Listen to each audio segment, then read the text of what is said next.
जय हिंद, नमस्कार साथियों, मैं नवीन स्वागत करता हूं आपका अपने परिवार टेस्ट करो में। जैसे कि आपको पता है डेली सुबह 7 बजे लेके आता हूं मैं करंट अफेयर की क्लास।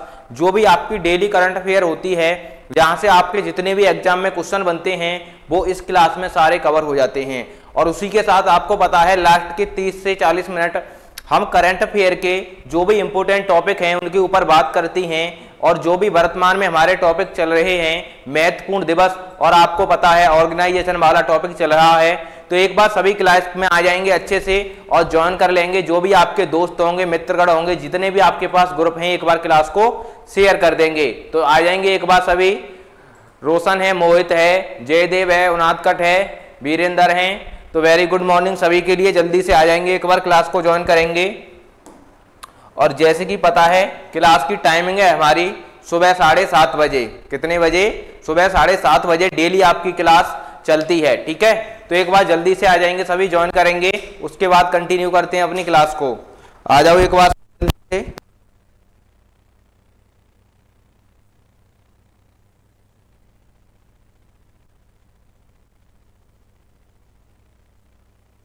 इन्फॉर्म करता हूं, सूचना देता हूं कि अगर आप किसी भी एग्जाम की तैयारी कर रहे हो तो उसके लिए आपको किसकी जरूरत होती है भैया? अच्छे मॉक टेस्टों की जरूरत होती है, अच्छी तुम्हारी सीरीजों की जरूरत होती है। तो उसी को पूरा करने के लिए टेस्ट करो लेके आता है मोस्ट इंपोर्टेंट टेस्ट सीरीज। चाहे वो एग्जाम कोई भी हो, आपका रेलवे हो जाता है, कोई वनडे एग्जाम हो, टीचिंग का एग्जाम हो, डिफेंस का एग्जाम हो, ठीक है, ऑल इंडिया का कोई भी एग्जाम हो जिसमें आप प्रतियोगी परीक्षा जिसे आप कह सकते हो, वनडे एग्जाम कह सकते हो, तो उसमें आपको क्या क्या चीजें दी जाती हैं। तो सबसे पहले आता है हमारे लिए इंपॉर्टेंट होती है टेस्ट सीरीज। और टेस्ट सीरीज लगाने के बाद हमें उसमें पता चलना चाहिए कौन सी चीज हमारी सही है, कौन सी गलत है। तो उसके लिए आपको इसमें फुल सॉल्यूशन दिया जाता है। उसके बाद आपको सब्जेक्ट वाइज टेस्ट दिए जाते हैं, चैप्टर वाइज टेस्ट दिए जाते हैं, डेली क्यूज दिए जाते हैं और करंट अफेयर। आपको ये सारी चीज फ्री में प्रोवाइड की जाती हैं। अगर अच्छा लगे ये सब चीज आपको तो ना मात्र के शुल्क पर इन चीजों को आप परचेज भी कर सकते हो। यहाँ पर आपको 300, 400 रुपए में टेस्ट सीरीज प्रोवाइड करते हैं अदर प्लेटफॉर्म। यहाँ पर उनसे बहुत कम दामों में आपको अच्छी क्वालिटीदार टेस्ट सीरीज प्रोवाइड की जाती हैं। ठीक है, छोटू यादव, हर हर Mahadev, Raja Singh very good morning, जिदवर्दी की जय Hind, Raj Rawat very good morning, Mahadev की लाडली। बेटा क्लास क्यों नहीं होगी? वो थोड़ा पीडीएफ की प्रॉब्लम थी, पीडीएफ लग चुकी है तो उस वजह से क्लास 4 से 5 मिनट लेट हो जाती है स्टार्ट करने में। ठीक है, तो आ जाएंगे एक बार सभी। जितने भी आपके दोस्त हैं, Satish Kumar very good morning, जितने भी आपके दोस्त हैं एक बार क्लास को सभी के पास शेयर कर देंगे, कह देंगे कि भैया क्लास हो चुकी है, स्टार्ट बढ़ चुका है आपका बिगुल और होने वाला है तेल का, आने वाला है पुष्पा। ठीक है, तो चलिए स्टार्ट करेंगे अपनी क्लास को। और जैसे कि पता है सबसे पहले डेली हम किसकी पूजा करते हैं, किसकी आराधना करते हैं? तो ज्ञान की देवी कही जाने वाली मां शारदा, वीणा वादनी, बागेश्वरी, सरस्वती। तो एक बार सभी सरस्वती मैया के हाथ जोड़ेंगे और बोलेंगे सरस्वती मां की जय। तो उसके बाद क्लास को करते हैं स्टार्ट भैया। और आज हमारा जो मोटिवेशन कोड रहेगा वो क्या रहेगा?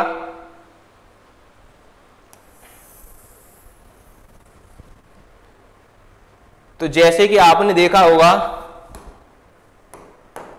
कि भैया मेहनत इतनी खामोशी से करो, मेहनत इतनी खामोशी से करो कि सफलता शोर मचा दे भैया। तो आपने देखा होगा किसी को बताना ही नहीं है मैं इसकी तैयारी कर रहा हूं, मैं उसकी तैयारी कर रहा हूं।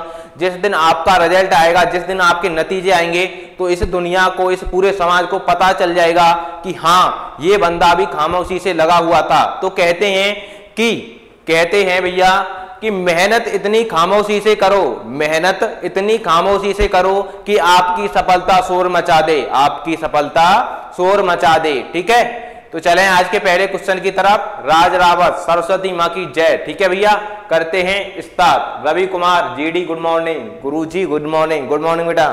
चलें आगे, तो चलेंगे आज का क्वेश्चन। लेकिन मैं आज आपको एक चीज बताना चाहूंगा कि आज जितने भी क्वेश्चन हैं आपके करंट अफेयर के, आपके 9 से 10 क्वेश्चन होते हैं डेली। लेकिन बेटा आज के क्वेश्चन कुछ इंपोर्टेंट हैं, बहुत ज्यादा इंपोर्टेंट हैं। तो थोड़ा ध्यान से समझेंगे चीजों को और अच्छे से एनालिसिस करेंगे, क्योंकि एक एक क्वेश्चन आज का ऐसा है जो एग्जाम में आने की क्षमता रखता है। और मैं आपको बताऊंगा कि क्यों एग्जाम में आने की क्षमता रखता है भैया। पहला क्वेश्चन, तो पहले क्वेश्चन पे ही 5 स्टार टिक करेंगे सभी, पहले क्वेश्चन पर ही 5 स्टार टिक कर लेंगे। क्वेश्चन पढ़ेंगे पहले, उसका आंसर करेंगे, ठीक है। चलें आगे, तो चलिए करते हैं स्टार्ट। हो चुका आगाज रण का, युग बदलने की तैयारी, जीत उसी की होगी जिसका संघर्ष है जारी। तो क्वेश्चन पढ़ेंगे और सभी आंसर करेंगे। क्वेश्चन क्या है भैया? क्वेश्चन है कि हाल ही में किसे Laureus world sportsman of the year 2024 से सम्मानित किया गया है? तो Roger Federer, Lionel Messi, Tiger Woods या नोवाक जोकोविच। तो आप जल्दी बताना है कि Laureus world of the man sportsman किसे घोषित किया गया है 2024 में, ठीक है भैया। निधि वर्मा वेरी गुड मॉर्निंग। अब वेरी गुड मॉर्निंग बहुत हो चुका है, सभी ध्यान देंगे पढ़ाई पर। चलें जल्दी से आंसर बताएं अपना, सभी जल्दी से आंसर बताएं और उसके बाद मैं करने वाला हूं क्वेश्चन का पोस्टमार्टम।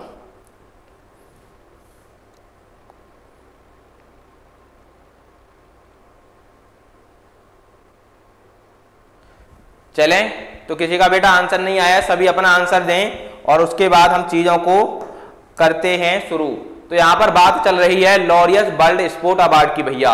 लॉरियस किसकी बात चल रही है? लॉरियस।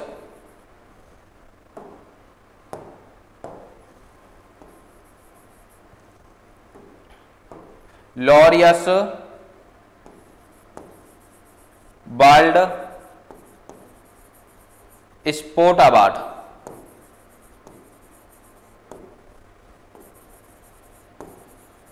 2024, ठीक है। तो ध्यान देंगे लॉरियस वर्ल्ड स्पोर्ट अवार्ड, सबसे पहले हमें ध्यान रखना है कि इस बार यह कौन से नंबर का दिया गया है भैया। तो इस बार आपका इसका नंबर है 25वां, 25वें नंबर के, ठीक है। अगर बात करें इनका आयोजन कहां पर हुआ है, तो आयोजन हुआ है आपका मैड्रिड, और मैड्रिड कहां की राजधानी है भैया? स्पेन की। और यह आपका 2 क्षेत्रों में दिया जाता है, एक तो मेल में दिया जाता है और दूसरा फीमेल में दिया जाता है, ठीक है। एक मेल की बात करेंगे और दूसरा भैया फीमेल की बात करेंगे, ठीक है। मेल में भी बताना है हमें और फीमेल में भी बताना है।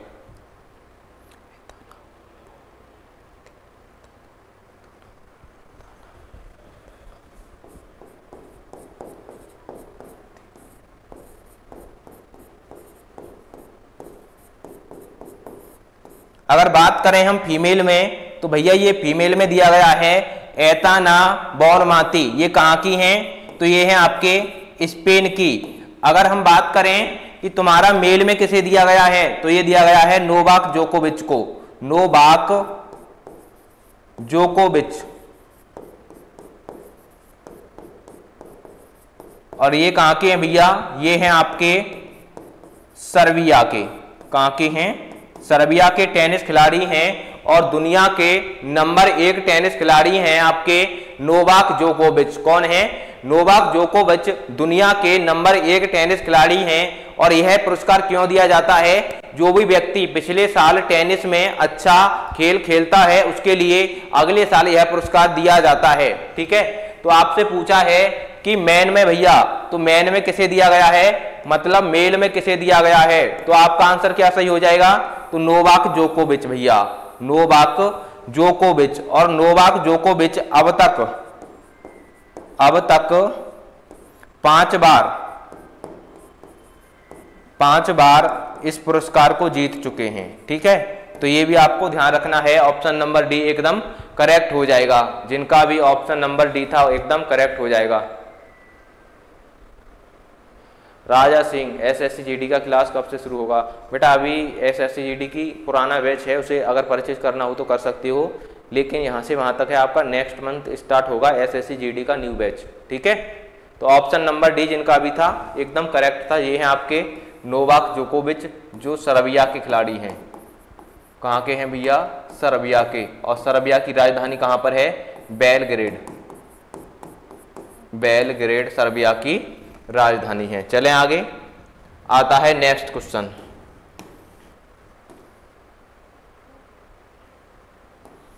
क्वेश्चन पढ़ेंगे सभी। हाल ही में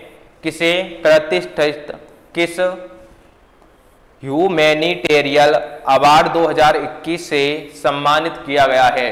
रतन टाटा हैं, एस सोमनाथ हैं, जी किशन रेड्डी हैं और गौतम अडानी हैं भैया। तो जल्दी से अपना आंसर करेंगे सभी।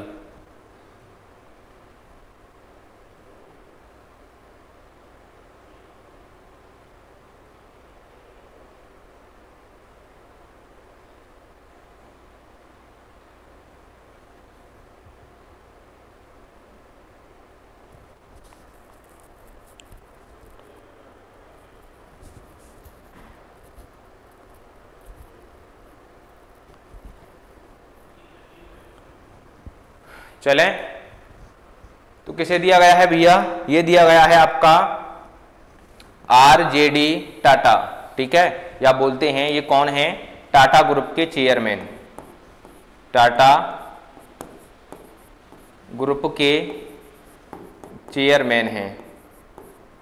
और यह पुरस्कार 2021 के लिए इनको दिया गया है। आप सभी को बताना है RJD टाटा को भारत रत्न कब दिया गया था? कब दिया गया था बताना है जल्दी से सभी को। RJD टाटा को भारत रत्न कब दिया गया था आप सभी को बताना है। और मैं इनके बारे में एक पॉइंट नोट करने वाला हूं जो सभी को ध्यान रखना है। यह भारत रत्न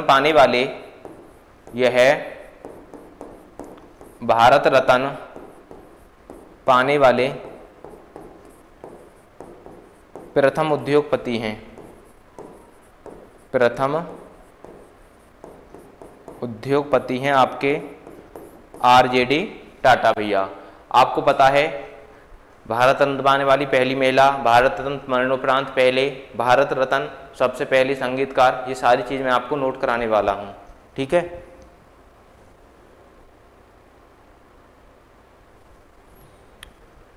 तो आपको इस क्वेश्चन का आंसर देना है जो बॉक्स हमारा खाली है। आगे चलेंगे क्वेश्चन नंबर 3। बेटा आज के मैंने जैसे कहा था ना कि सारे क्वेश्चन बहुत ज्यादा इंपॉर्टेंट हैं। रेडियो तो सबने सुना होगा ना बचपन में, क्योंकि पहले हमारे पास कोई भी साधन नहीं हुआ करता था रेडियो के अलावा। किसके अलावा भैया? हमारे पास पहले कोई भी ऐसा साधन नहीं था रेडियो के अलावा जिस पर हम गाने सुन सकें, अपना मनोरंजन कर चुके हैं या समाचार सुन सकें। तो आज से करीब 20 साल पहले जो कम्युनिकेशन का, जो हमारे लिए मनोरंजन का सबसे अच्छा साधन हुआ करता था वो हुआ करता था भैया रेडियो। इंदू वेरी गुड, बिल्कुल सही आंसर है बेटा। एक लड़की का आंसर आया है अभी तक, इंदू वेरी गुड, ठीक है। तो क्वेश्चन पढ़ेंगे। क्वेश्चन क्या कहता है? हाल ही में कौन सा देश पहला हिंदी रेडियो प्रसारण शुरू करेगा? ठीक है, तो आपको बताना है हाल ही में कौन सा देश पहला हिंदी रेडियो प्रसारण शुरू करेगा। UAE, कुवैत, सऊदी अरब या ओमान? बताएं जल्दी से सभी अपना आंसर।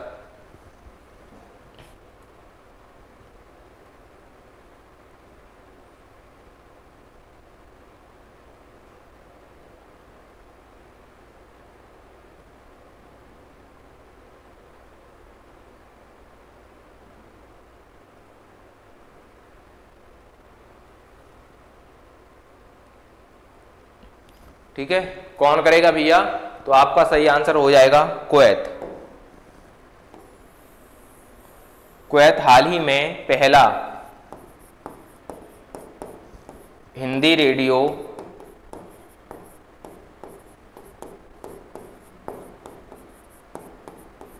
रेडियो प्रसारण शुरू करेगा।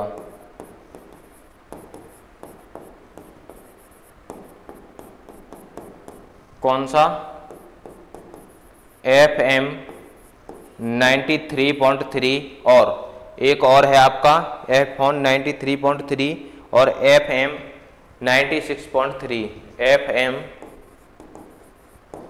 96.3 तो आपने देखा होगा जो आपके मोबाइल होते हैं, जो मोबाइल फ़ोन होते हैं, उनमें भी आपके रेडियो होते हैं। तो उसमें जो FM होती है उसमें कैसे चैनल होते हैं कि आप 93.3 पर लगाओगे तो गाने आने लग जाएंगे, आप 96.3 पर लगाओगे तो समाचार आने लग जाएंगे।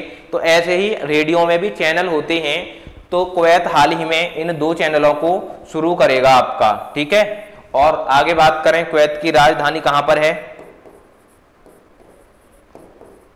राजधानी है भैया, कुवैत की राजधानी कहां पर है? Kuwait city. और अगर आपको ध्यान हो कि अगर दुनिया में कोई भी देश है जिसकी मुद्रा सबसे ताकतवर है तो वो आपका भैया कुवैत है। आपको लगता होगा कि अमेरिका का डॉलर इस दुनिया में सबसे ज्यादा ताकतवर है, तो ऐसा बिल्कुल नहीं है। जो अमेरिका का डॉलर है इस दुनिया में 9वें नंबर की सबसे ताकतवर मुद्रा है। लेकिन अगर हम बात करें विश्व की सबसे ताकतवर मुद्रा की तो वह कुवैत की दीनार है भैया, ठीक है। ध्यान रखेंगे इन चीजों को। आगे चलेंगे।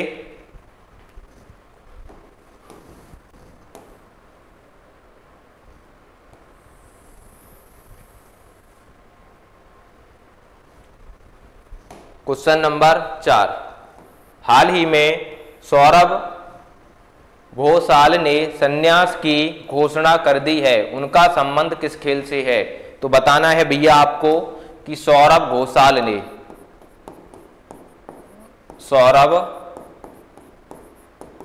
घोषाल ने संन्यास की घोषणा कर दी है। वह कौन है? टेनिस खिलाड़ी हैं, गोल्फ खिलाड़ी हैं, या वेलफर्ड हैं, या स्क्वाश हैं? ठीक है, जल्दी से बताएं कौन है।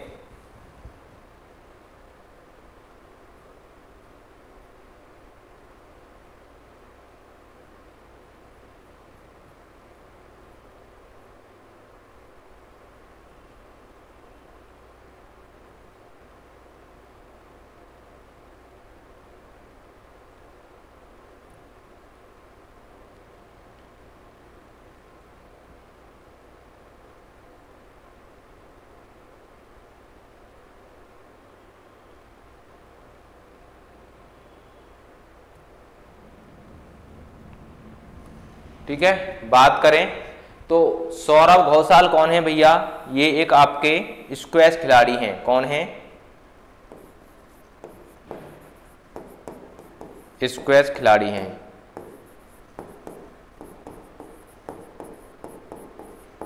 और स्क्वैश में भी क्यों? अब आपको एक चीज ध्यान रखना है कि अगर करंट में कोई क्वेश्चन आ रहा है तो कोई ना कोई क्वेश्चन क्यों आ रहा है, उसके पीछे कोई ना कोई ठोस रीजन होता है। तो अगर आखिर पता है कि जो सौरभ घोषाल हैं इनके पीछे ऐसा ठोस कारण क्या है, तो भैया यह स्क्वैश में भारत के सबसे सफल खिलाड़ी माने जाते हैं। किसमें? स्क्वैश में भारत के सबसे सफल खिलाड़ी माने जाते हैं। स्क्वैश में भारत के सबसे सफल खिलाड़ी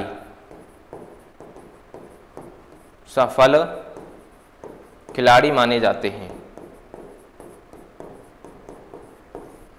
इन्होंने अपने कैरियर की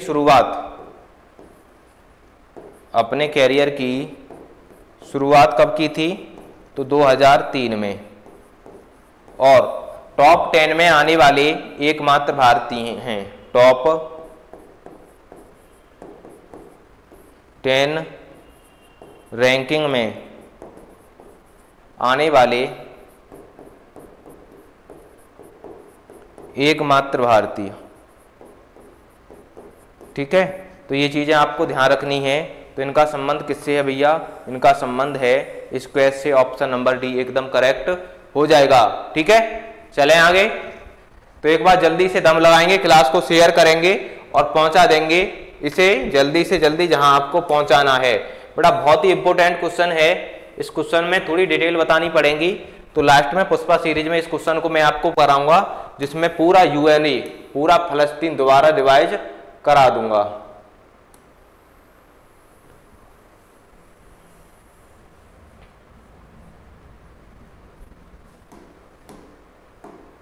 ठीक है बेटा, मोस्ट इंपोर्टेंट क्वेश्चन है ये तुम्हारा।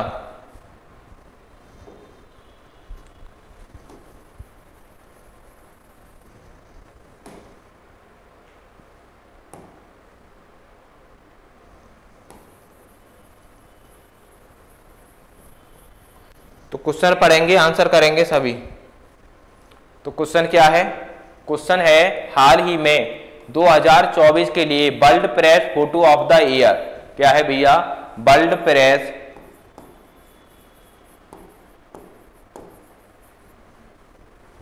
प्रेस फोटो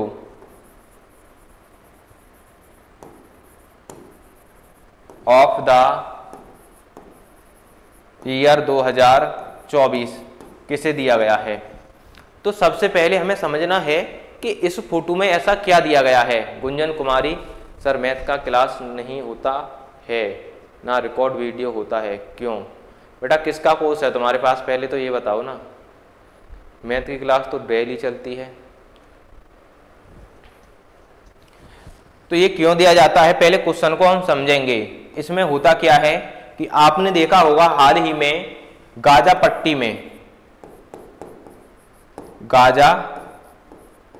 पट्टी में हमास और इजराइल के बीच बहुत ही भीषण युद्ध हुआ है भैया। क्या हुआ है? बहुत ही भीषण युद्ध हुआ है। जो देश आपस में लड़ते हैं या टकराते हैं उन्हें कोई भी नुकसान नहीं होता, लेकिन जो वहाँ के लोकल व्यक्ति होते हैं, जो वहाँ की जनता होती है, उन्हें दोनों को अपने घर त्यागने पड़ जाते हैं, अपने परिवार से बिछड़ जाते हैं। और इस फोटो में होता क्या है कि एक माँ होती है। क्या होती है? एक माँ होती है, और माँ को तो आप जानते ही हो।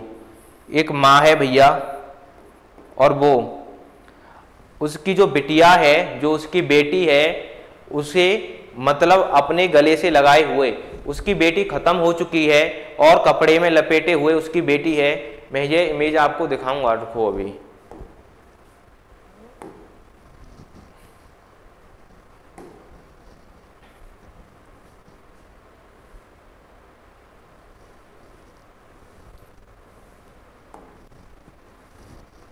अभी रुकना, सभी दिखाता हूं मैं।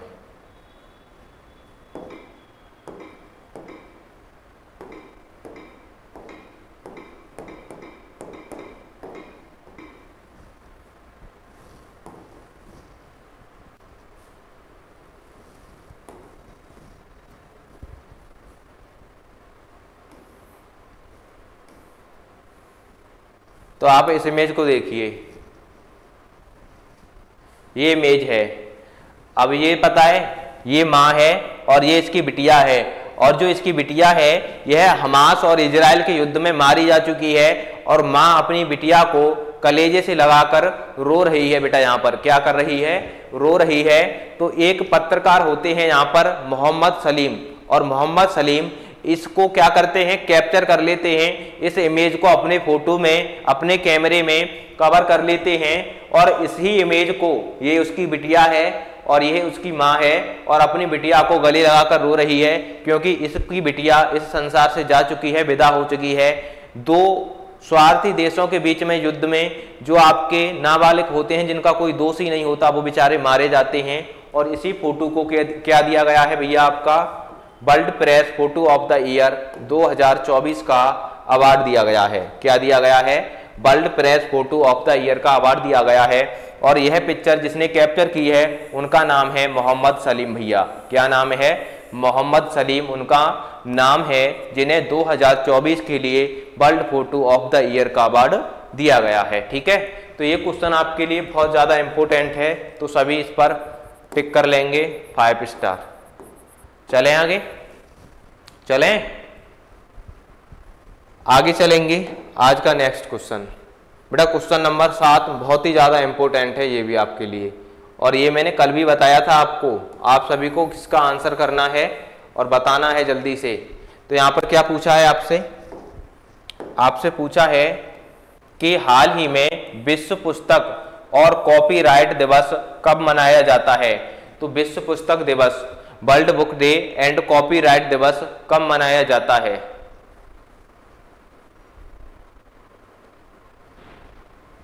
राज रावत जल्दी से आंसर बताएं। तो कल भी बताया था ये क्वेश्चन मैंने, आप सभी को ध्यान हो तो।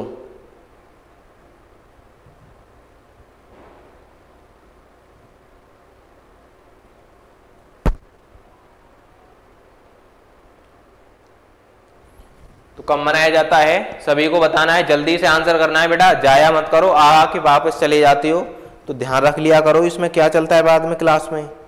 तो मैंने क्या बताया था कि 23 अप्रैल को, कब भैया, 23 अप्रैल को क्या मनाया जाता है, विश्व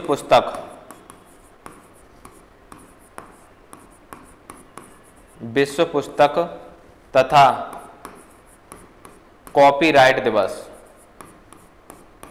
कॉपीराइट दिवस। और जब कोई दिवस मनाया जाता है तो उसकी कोई ना कोई थीम भी होती है, कोई ना कोई विषय भी होता है। तो जो 2024 में विश्व पुस्तक दिवस की थीम है वो है भैया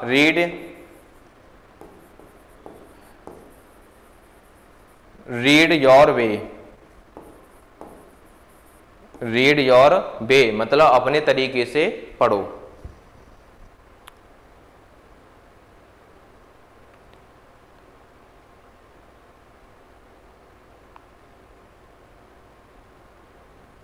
चलें आगे। अब आपको बताना है 2024 में world book capital of the year किसे घोषित किया गया है। तो बेटा बहुत ही ज़्यादा इम्पोर्टेंट है, जल्दी से आप सभी को आंसर बताना है, नहीं तो मैं अंत में आपको ये आंसर बताऊंगा।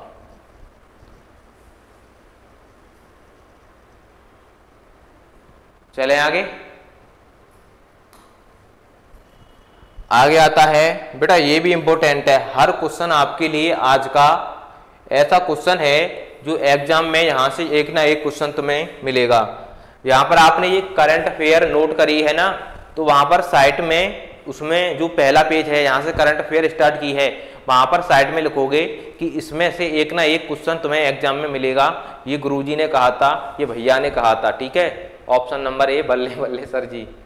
राज Rawat very good. Nandini Dubey good morning. इतनी लेट कहाँ से आई हो नंदिनी? Ego girl.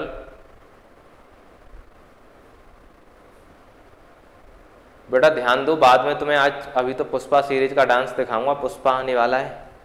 पढ़ेंगे क्वेश्चन, आंसर करेंगे जल्दी से, बहुत इंपोर्टेंट है भैया। हाल ही में अलीगढ़ मुस्लिम विश्वविद्यालय की पहली महिला कुलपति के रूप में किसे नियुक्त किया गया है भैया? तो आपने देखा होगा AMU, तो AMU की पहली महिला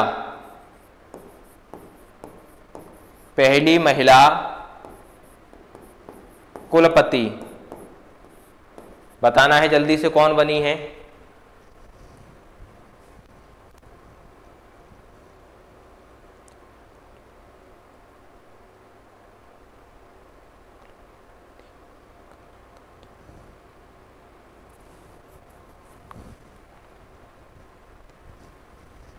आगे बताना है आपको मानसी पांडे, प्रतिभा शेख को, और बताएं प्रतिभा शेख को। आगे बताना है, यहां पर पूछा है पहली महिला कुलपति भैया।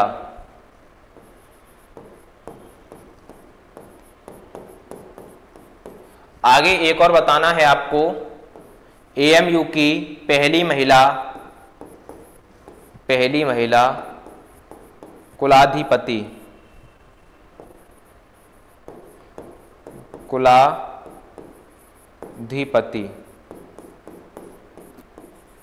तो दोनों ही आंसर इसके अलग अलग होंगे भैया। क्या होंगे? अलग अलग होंगे। अगर बात करें हम, अगर इसकी बात करें भैया पहली महिला कुलाधिपति, तो बेगम सुल्तान जहां कौन थी? बेगम सुल्तान जहां। तो यहां पर आपको ध्यान रखना है कुलाधिपति और कुलापति, कुलाधिपति और कुलापति में भैया अंतर होती है। कौन बनी है? फातिमा शेख। कौन बनी है भैया? फातिमा शेख। तो आपको यहां पर क्या ध्यान रखना है भैया? आपको ध्यान रखना है कि अगर आपसे पूछे कुलपति, तो कुलपति किसे बताना है आपको, सॉरी नाइमा खातून, नाइमा खातून। तो नाइमा खातून कुलपति बनी है और पहले इसकी कुलाधिपति बन चुकी हैं बेगम सुल्तान जहांबिया। तो आपका ऑप्शन नंबर ए एकदम करेक्ट हो जाएगा कि नाइमा खातून यहाँ की क्या बनी है भैया, तो नाइमा खातून यहाँ की पहली महिला कुलपति बनी है। अगर पहली महिला कुलाधिपति पूछे तो आपको क्या बताना है, बेगम सुल्तान जहां। अगर बात करें हम एएमयू के बारे में तो इसकी स्थापना कब हुई थी, बताएं जल्दी से, किसने की थी? ठीक है, बताएं जल्दी से किसने की थी और कब की थी।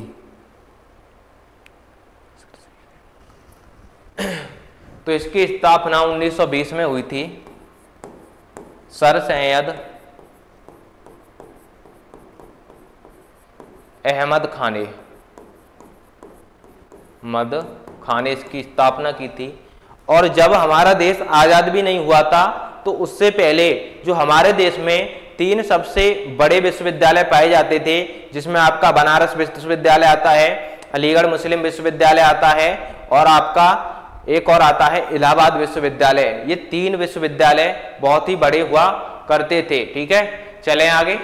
आगे आता है भैया क्वेश्चन नंबर लास्ट।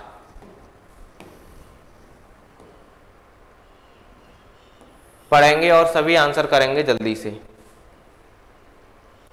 और बेटा ये क्वेश्चन भी आपका इंपॉर्टेंट है, आज के सारे क्वेश्चन इंपॉर्टेंट हैं, एक भी क्वेश्चन फालतू नहीं है। क्वेश्चन पढ़ेंगे क्या है, अप्रैल 2020 में पहला अंतरराष्ट्रीय इंद्रधनुष पर्यटन सम्मेलन का आयोजन कहां पर किया गया है। तो आपको बताना है अंतरराष्ट्रीय इंद्रधनुष पर्यटन सम्मेलन कहां पर हुआ है, भूटान, बांग्लादेश, नेपाल या भैया माली। तो बताएं जल्दी से कहां पर हुआ है।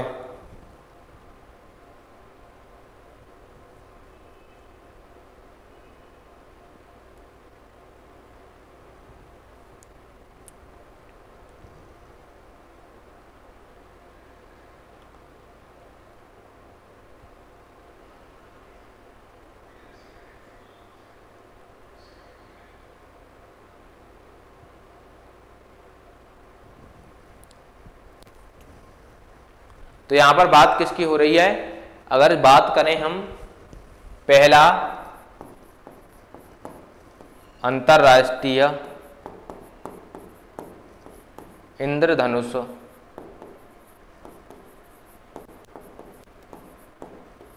सम्मेलन, पर्यटन सम्मेलन, तो इसका आयोजन कहां पर हुआ है भैया, ये हुआ है आपका नेपाल में। क्यों किया गया है, तो नेपाल को दक्षिण एशिया में यौन उत्पीड़न में आगे अपने सुरक्षित करने के लिए इसका आयोजन किया गया है। कहां पर हुआ है, नेपाल में हुआ है। ठीक है, राजधानी कहां पर है, तो आप कहोगे भैया काठमांडू, काठमांडू नेपाल की राजधानी काठमांडू, और कहें तो हम सार्क का हेडक्वार्टर है। किसका है भैया, सार्क का हेडक्वार्टर भी है। तो ऑप्शन नंबर सी एकदम करेक्ट हो जाएगा। किसने आंसर दिया था, खुशबू, गलत आंसर है। निधि वर्मा बिल्कुल सही है, इंदू बिल्कुल सही आंसर है। हाँ, सविता कुमारी ऑप्शन नंबर भी गलत है बेटा तुम्हारा आंसर। ईगो करल, तुम्हारा तो पति नहीं क्या आंसर है, ऊपर को मुंह करके नहीं पता हमको सर जी, कोई बात नहीं। मानसी पांडे सर अब एक भी नहीं बताएंगे, जितना आज बता रहे हैं सब गलत जा रहे हैं। बेटा इंसान क्या होता है ना, अपनी गलतियों से ही सीखता है। ये गलती मत किया करो कि नहीं बताएंगे, ये कहो कि और ज़्यादा बताएंगे। आपने जिस क्वेश्चन में गलती की है ना, उसमें दोबारा गलती हो नहीं सकती। ठीक है, क्योंकि जब कोई चीज़ आपके सामने से 2 से 3 बार निकल जाती है और उसमें आप गलती करते हो, तो उसके बाद जब आपकी आंखों के सामने आती है तो उसमें तुम कभी गलती नहीं करोगे। तो ये थी आपकी आज की करंट अफेयर जो हो चुकी है ख़त्म। आगे हम स्टार्ट करेंगे पुष्पाराज, जिसमें आपको आगे बताने वाला हूँ तो एक बार जल्दी से बताएं, हमने कल क्या क्या कंप्लीट कर लिया था? हमने कल कौन कौन सी चीज़ें कंप्लीट कर ली थी ऑर्गेनाइजेशन में? तो मैंने कहा था कि ऑर्गेनाइजेशन को आज कंप्लीट फिनिश कर देंगे। क्या कर देंगे? कंप्लीट फिनिश कर देंगे।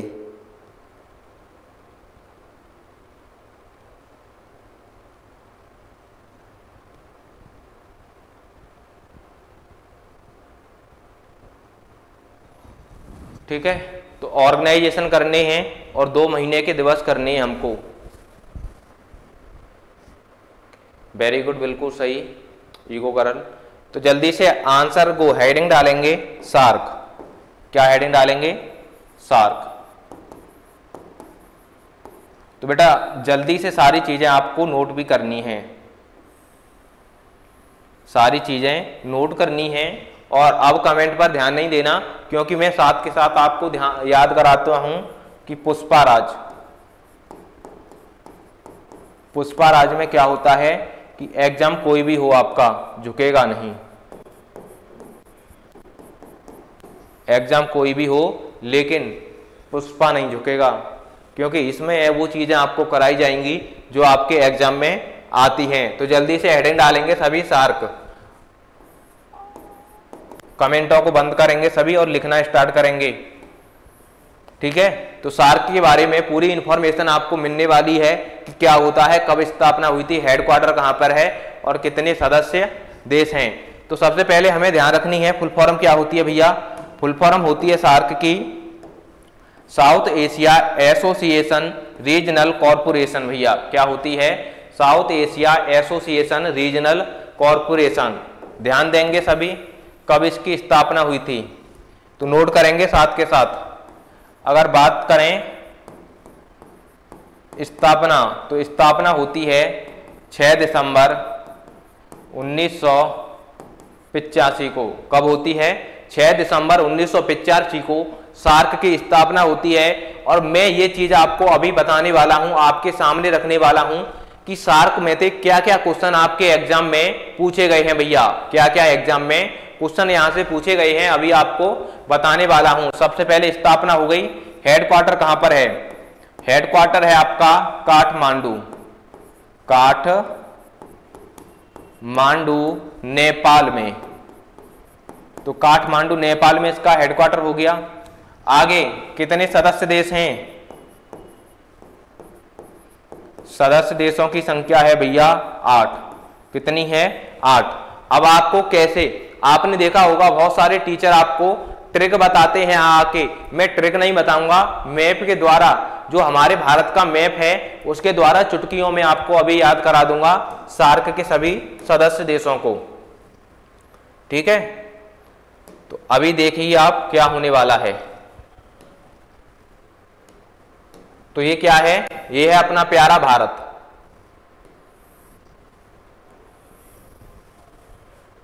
क्या है भैया?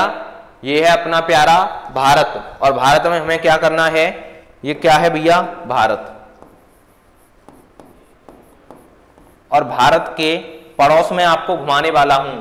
सबसे पहले भारत से अलग होके एक देश बनता है तुम्हारा, जिसके पास कुछ भी नहीं है लड़ने के अलावा, जिसका नाम है भैया पाकिस्तान। क्या है? पाकिस्तान। तो एक भारत का पड़ोसी देश हो गया पाकिस्तान। ठीक है, उसके बाद आगे चलेंगे।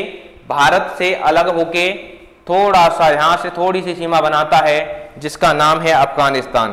क्या है? भारत का दूसरा पड़ोसी देश अफगानिस्तान।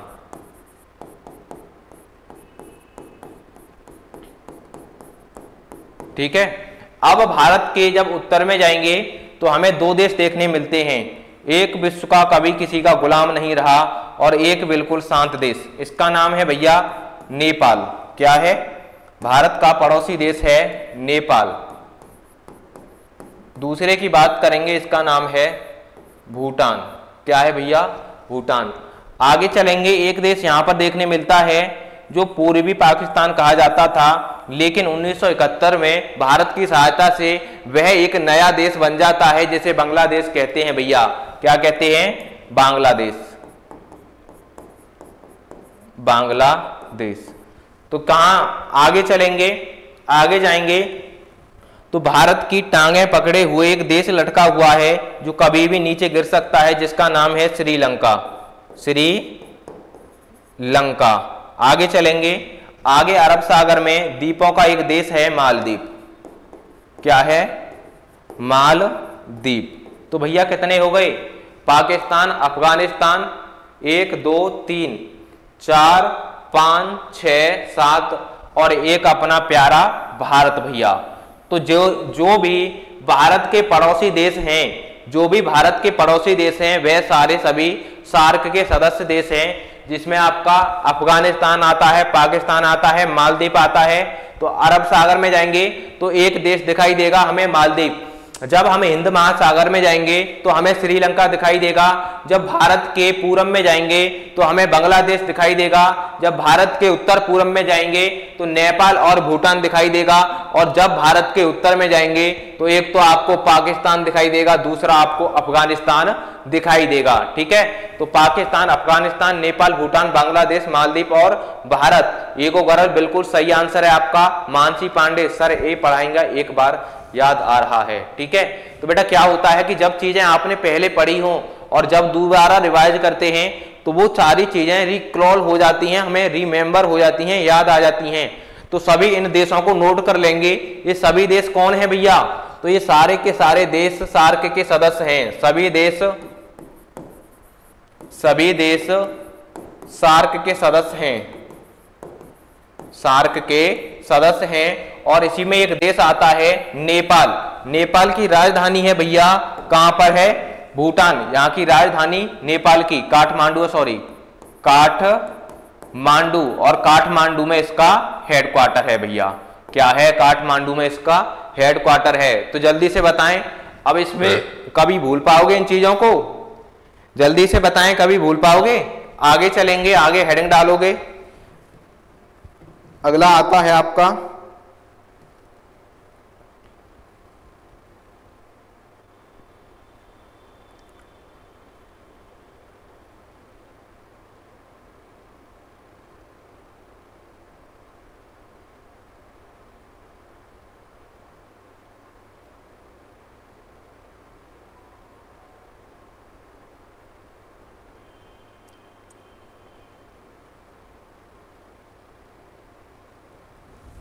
आगे हेडिंग डालेंगे यूनेस्को।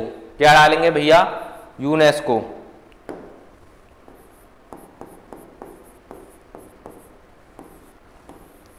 यूनेस्को से भी क्वेश्चन आपके पूछे जाते हैं। तो यूनेस्को की फुल फॉर्म होती है United National Educational Scientific Cultural Organisation. तो आपने देखा होगा कि बहुत सारे देशों में अलग अलग तरह के कल्चरल आपके विश्व धरोहर पाए जाते हैं, जिनमें आपके विश्व धरोहर हो गए, जैसे भारत में आप ताजमहल देखोगे, लाल किला देखोगे, कुतुब मीनार देखोगे। तो ऐसी धरोहर जो उस देश में पाई जाती हैं उनका संरक्षण करता है भैया आपका यूनेस्को। ठीक है, इतना ही पढ़ेंगे, इसमें हमें चीजें ध्यान रखनी है। सबसे पहले स्थापना कब हुई थी? तो स्थापना हुई थी 16 नवंबर 1945।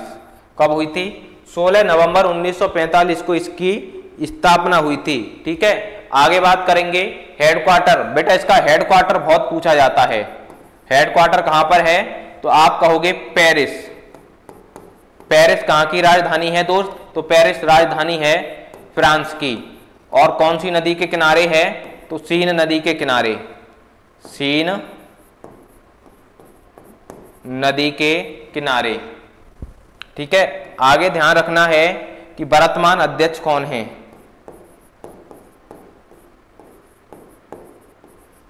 वर्तमान अध्यक्ष हैं आंद्रे ओजले।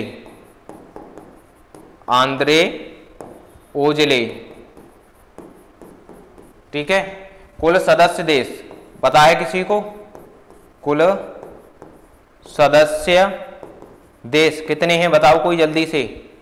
तो ये बॉक्स है आपको, अब मैं बता देता हूं आपको। नवीनतम सदस्य कौन है इसका? तो वो है आपका फिलिस्तीन।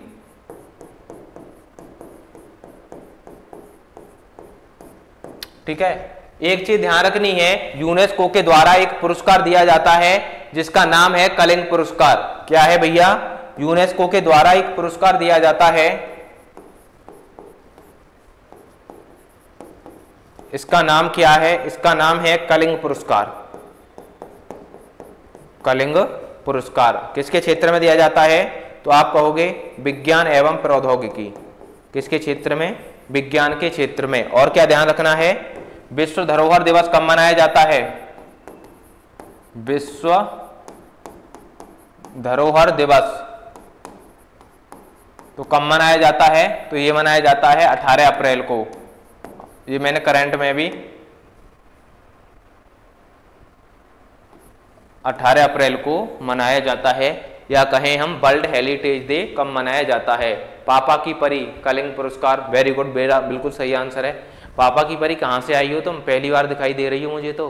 बेटा डेली क्लास किया करो अगर एग्जाम में नंबर पाने हैं तो। यहाँ से आपको मैं बताऊं कि एक एग्जाम में क्वेश्चन पूछा गया था कि जो आपका पेरिस है, यहाँ पर किसका हेडक्वार्टर है? तो पेरिस में आपके कई हेडक्वार्टर देखने मिलते हैं, लेकिन उसमें ऑप्शन था आपका यूनेस्को। तो ये चीजें आपको ध्यान रखनी है कि यूनेस्को का हेडक्वार्टर कहाँ पर है? पेरिस फ्रांस में है। सतीश कुमार बिल्कुल सही आंसर है, 18 अप्रैल को मनाया जाता है। बेटा ये सारी चीजें मैंने करा दी हैं, जब याद आ रही हैं तुम्हें।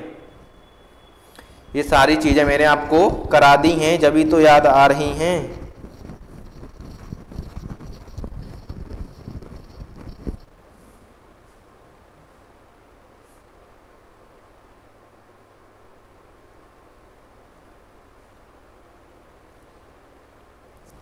चलें आगे। आगे हेडिंग डालेंगे बिम्स्टेक।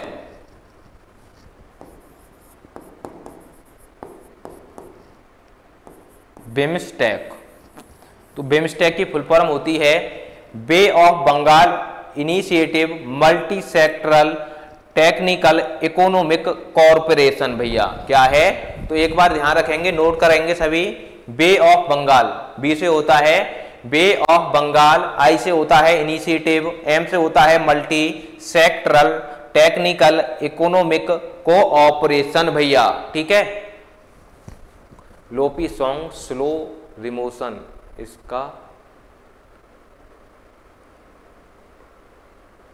इसका मुख्यालय सोन नदी के किनारे है। बेटा सोन नदी के किनारे नहीं है, सीन नदी के किनारे है। सोन नदी तो भारत में बहती है, गंगा की सहायक नदी है, भागलपुर के पास जाके गंगा में मिल जाती है। सीन नदी बहती है तुम्हारी पेरिस फ्रांस में, ठीक है। तो इनमें वो मत हुआ करो, सीन के सोन, सोन भारत में बहती है, सीन वहाँ पर बहती है फ्रांस में। आई समझ में? ठीक है। बिम्स्टेक, तो चलें बिम्स्टेक के बारे में बात करेंगे। तो आपने देखा होगा कि जो भी देश बंगाल की खाड़ी के आसपास आते हैं, उन देशों का यह संगठन है जिसकी स्थापना कब हुई थी भैया? तो आप करोगे स्थापना की बात। स्थापना कब हुई थी? तो 1997 में इसकी स्थापना हुई थी। हेडक्वार्टर, तो हेडक्वार्टर है ढाका, ढाका बांग्लादेश। आगे बात करेंगे सदस्य देश कितने हैं। सदस्य देशों की संख्या है भैया कितनी है? 8 है, सॉरी 7 है। इसके सदस्य देशों की संख्या कितनी है? 7। तो सार्क में ध्यान रखना है, सार्क में जो सदस्य देशों की संख्या है वो 8 है, लेकिन बिम्स्टेक में कितनी है? बिम्स्टेक में है भैया 7। कौन कौन आता है इसमें? इसमें आता है आपका भारत, बांग्लादेश, नेपाल, भूटान, म्यांमार, थाईलैंड और श्रीलंका। और कौन आता है भैया?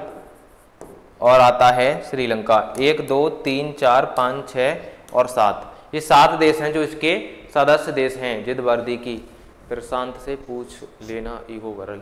क्या पूछ रही हो? No no no. लॉपी सॉन्ग क्या नो नो हो गया? पापा की परी कहाँ गई?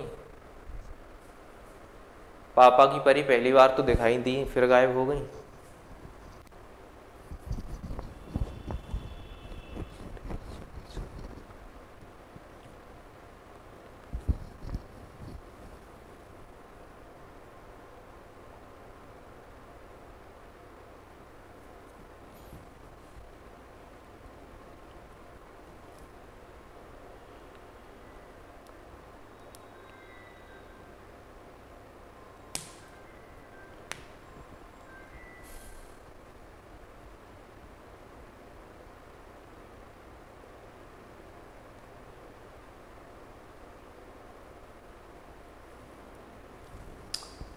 आगे चलें भैया।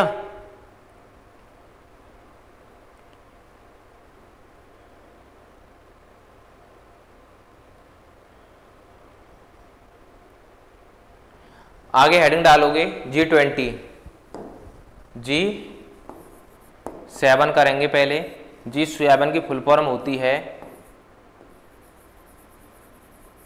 ग्रुप ऑफ 7,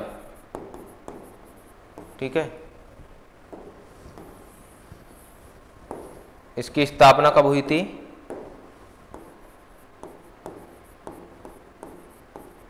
1975 में। 1975 में। 1975 के बाद इसे आपका G8 कहा जाता था। लेकिन आपको पता है कि बाद में जो रूस है उसने क्रीमिया पर क्या कर लिया था? कब्जा कर लिया था। उसके बाद रूस को इससे बाहर कर दिया गया था। फिर यह तुम्हारा G7 कहे जाने लगा। तो इसमें कौन कौन से सदस्य देश आते हैं तो बात करेंगे उनकी। कनाडा है, फ्रांस है, जर्मनी है, इटली है, जापान है, यूनाइटेड किंगडम है और अमेरिका है। तो क्या आता है? जापान आता है, Japan, Canada, France, Italy, Britain, Chaudhary USA. 1 2 3 4 5 6। एक कौन रह गया? और एक आता है भैया जर्मनी, ठीक है। तो बेटा 1 से 2 बार इन्हें रिवाइज करोगे ना तो सारे देश आपको चुटकियों में याद हो जाएंगे। याद करने में ऐसा कोई नहीं होता इनमें, जब आप 1 से 2 बार इन्हें रिवाइज करोगे। मानसी पांडे, सर आप किसी को नहीं पूछे, बस पापा की परी को पूछे। बेटा पापा की परी पहली बार दिखाई दी थी मुझे, उससे पहले कभी भी वो दिखाई नहीं दी। मुझे तो ऐसा लग रहा है तुम ही पापा की परी, मतलब नाम चेंज करके आई, देखो अपना, ठीक है। आगे चलें तो जो हमारे हेडक्वार्टर हैं वो कंप्लीट हो जाते हैं। और मतलब जो हेडक्वार्टर, तो अगर हम ऑर्गेनाइजेशन और हेडक्वार्टर्स की बात करें तो इतने हैं कि हम इन्हें ख़त्म नहीं कर सकते। लेकिन जो हमारे लिए इम्पोर्टेंट थे वो मैंने आपको सारे नोट करा दिए हैं। और होता क्या है कि बार बार घुमा घुमा के इन्हीं से क्वेश्चन आपके पूछे जाते हैं, ठीक है। तो अब हमें जल्दी से बताएं कि हमने जो मंथ थे वो कहाँ तक कर लिए थे। जो मंथ वाला टॉपिक था वो भैया कहाँ तक कर लिया था, एक बार जल्दी से बताएं। एक बार जल्दी से बताएं सभी, कहाँ तक कर लिया था। कितने मंथ कंप्लीट हो गए हमारे? 2 हो गए, 3 हो गए?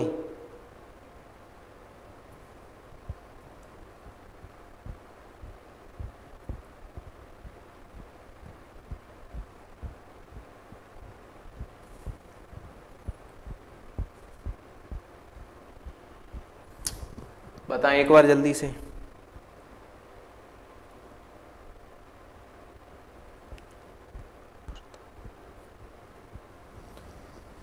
तो हमने 4 कर लिए थे, मतलब जनवरी, फरवरी,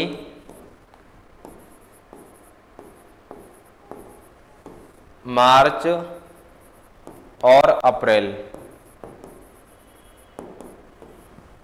तो जल्दी से हेडिंग डालेंगे मई।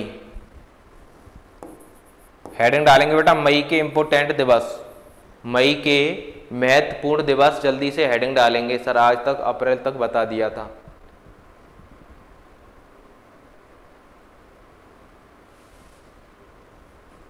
हेडिंग डालेंगे मई और नोट करना स्टार्ट करेंगे। बाद में करेंगे 2 मिनट बात अंत में, ठीक है ना। पहले पढ़ाई पर ध्यान देंगे सभी। तो हमें कौन कौन से ध्यान रखनी है? तो मई में आते हैं आपके 1 मई आता है, 3 आता है, 7 आता है, 8 आता है और उसके बाद आपका 9 मई आता है।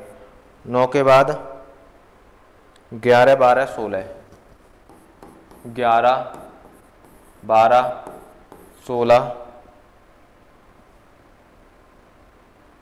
18, 20 और 20 के बाद आता है आपका 21, 22,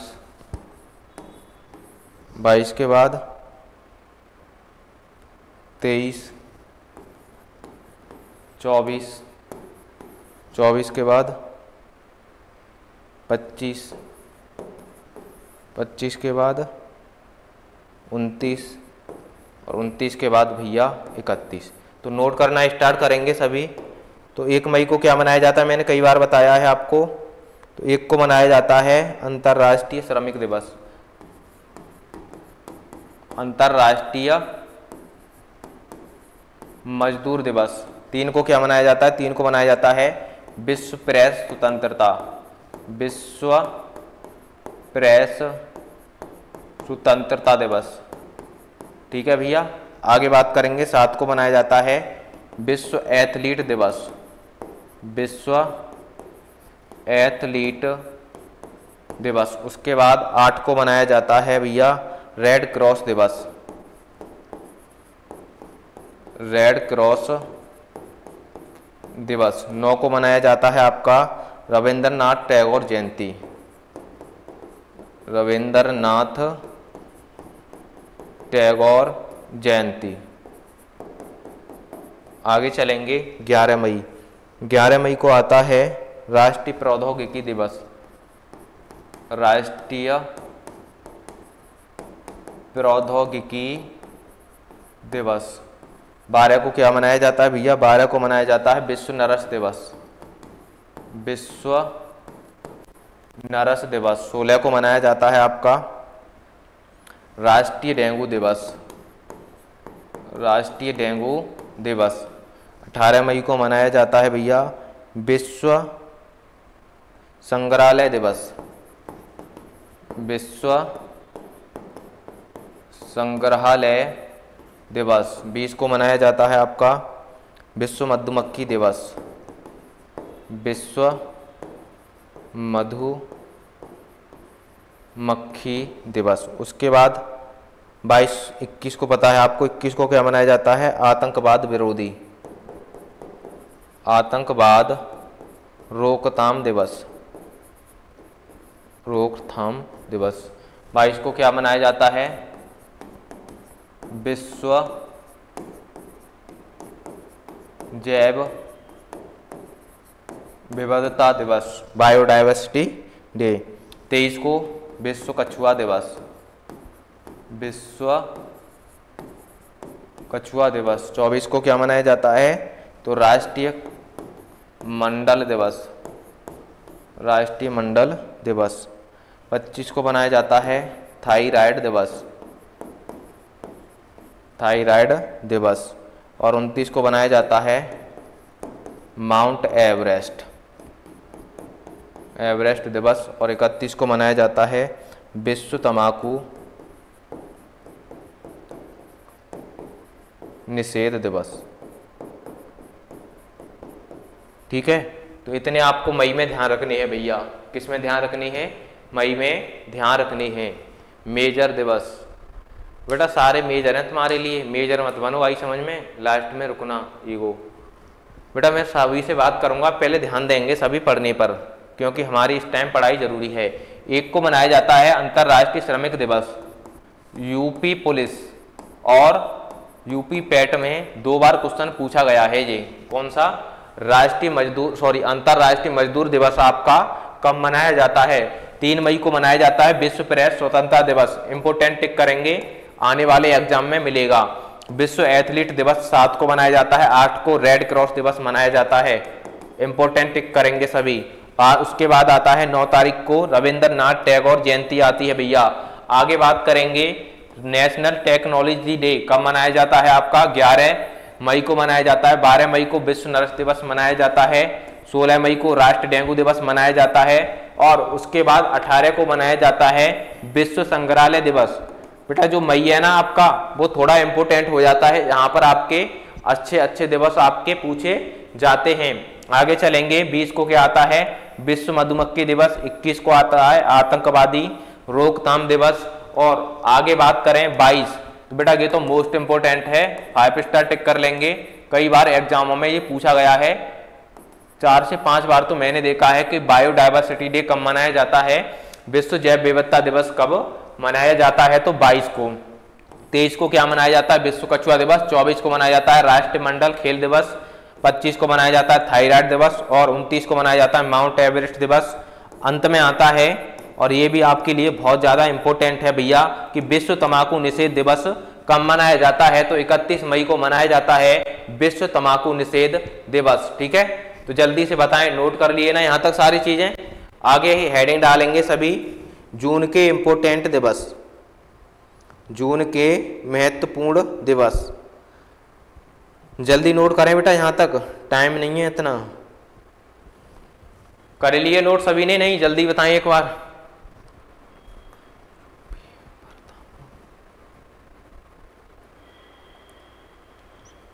चलें आगे। आगे हेडिंग डालेंगे सभी, जून। क्या डालेंगे भैया? जून, जून के इंपोर्टेंट दिवस।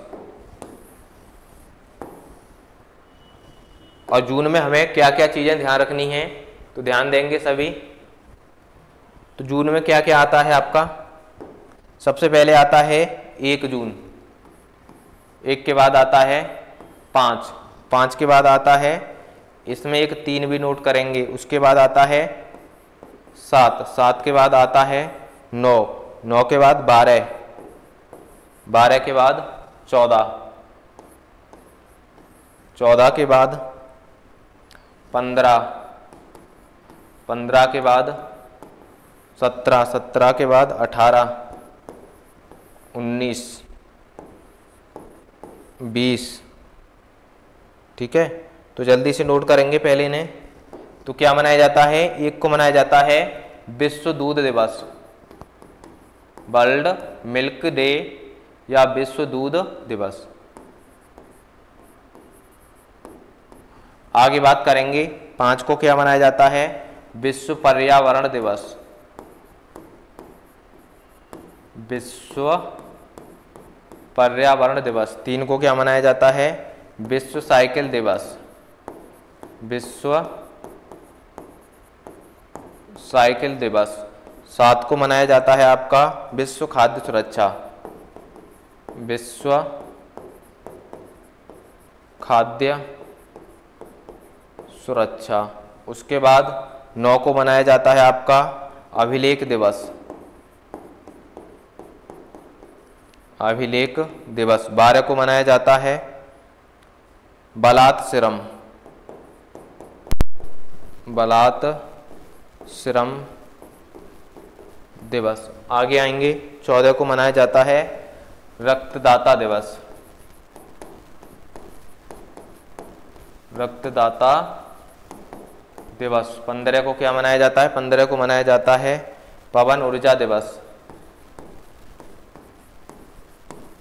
पवन ऊर्जा दिवस। 17 को मनाया जाता है मरुस्थलीकरण, मरुस्थलीकरण रोकथाम दिवस। 18 को मनाया जाता है पिकनिक दिवस, पिकनिक दिवस। और 20 को मनाया जाता है विश्व शरणार्थी दिवस, विश्व शरणार्थी दिवस। ठीक है, आगे चलेंगे हम। तो यहाँ पर आपको कौन कौन सी चीजें ध्यान रखनी है? सबसे पहले 1 को बात करें, 1 को क्या मनाया जाता है? तो 1 को मनाया जाता है विश्व दुग्ध दिवस। बेटा कई बार ये भी एग्जाम में पूछा गया है आपका। उसके बाद 5 तो आपके लिए मोस्ट इंपोर्टेंट है, वर्ल्ड एनवायरनमेंट डे कब मनाया जाता है? विश्व पर्यावरण दिवस मनाया जाता है आपका 5 जून को। कब मनाया जाता है भैया? 5 जून को। 3 को क्या मनाया जाता है? विश्व साइकिल दिवस।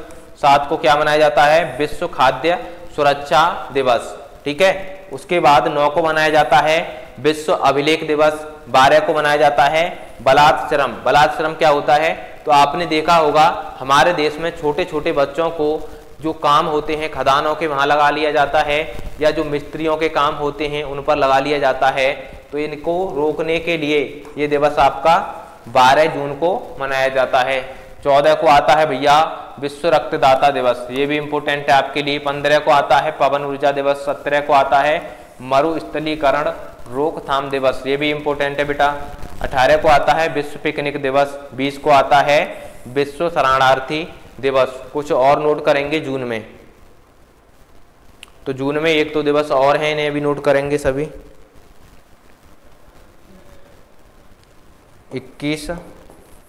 21 के बाद 23, तो 21 को क्या मनाया जाता है, सभी को पता होगा, विश्व योग दिवस। और 23 को क्या मनाया जाता है, अंतर्राष्ट्रीय ओलंपिक दिवस।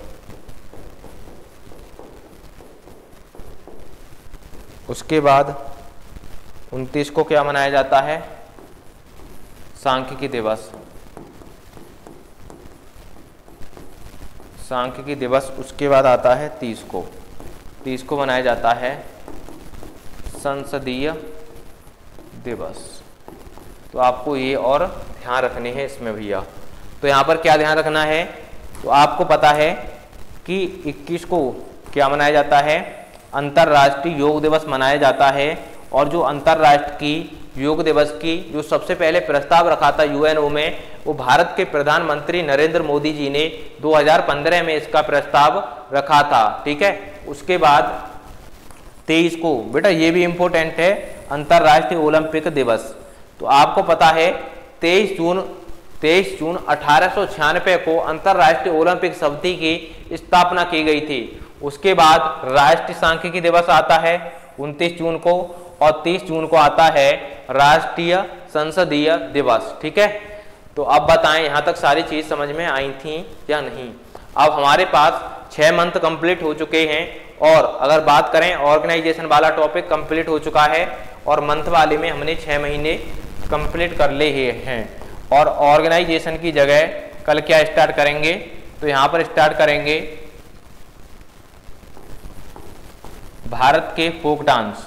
क्या करेंगे, फोक डांस करेंगे। फोक डांस का मतलब होता है लोक नृत्य, लोक नृत्य। और जो हमारा डे वाला टॉपिक चल रहा है, ये हमारा अभी कल खत्म होगा। क्या हो जाएगा, कल खत्म हो जाएगा।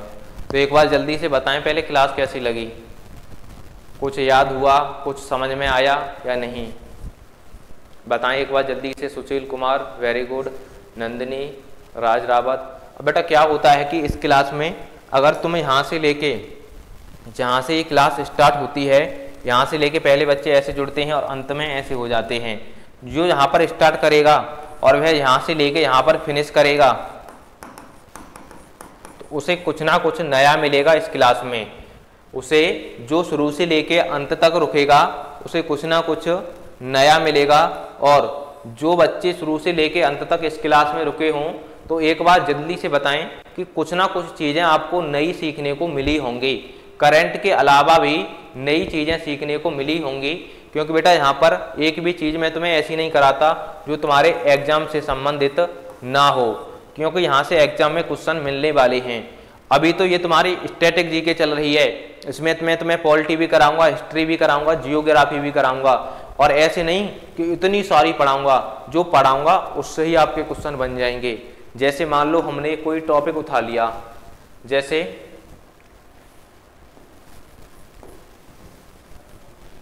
सिंधु घाटी सभ्यता, सिंधु घाटी सभ्यता। तो सिंधु घाटी सभ्यता को जो भी चीज़ें आती हैं वो सारी चीज़ें मैं आपको एक ही क्लास में ख़त्म करा दूंगा, और उनसे बाहर कुछ भी नहीं जाएगा। आपका एक सिंगल क्वेश्चन उनसे बाहर नहीं जाएगा।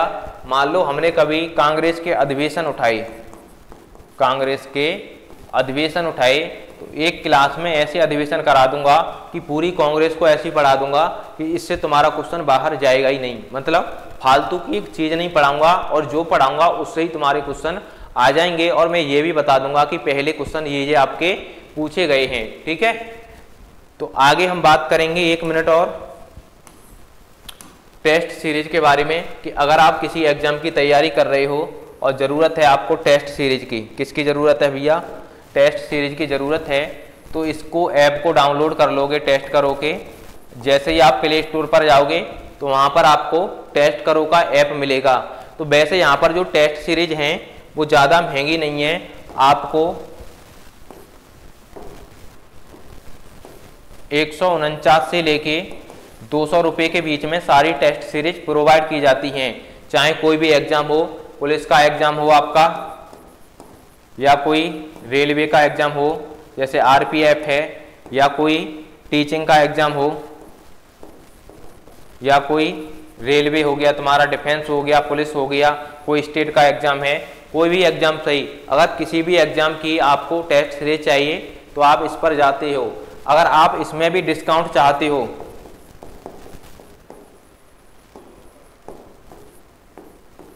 तो आप इस नंबर पर कांटेक्ट कर लेना।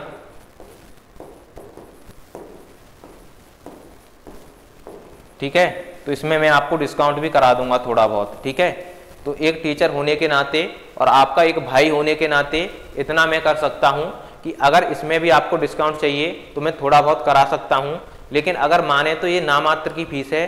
100 से 200 रुपये में कोई टेस्ट सीरीज नहीं आती।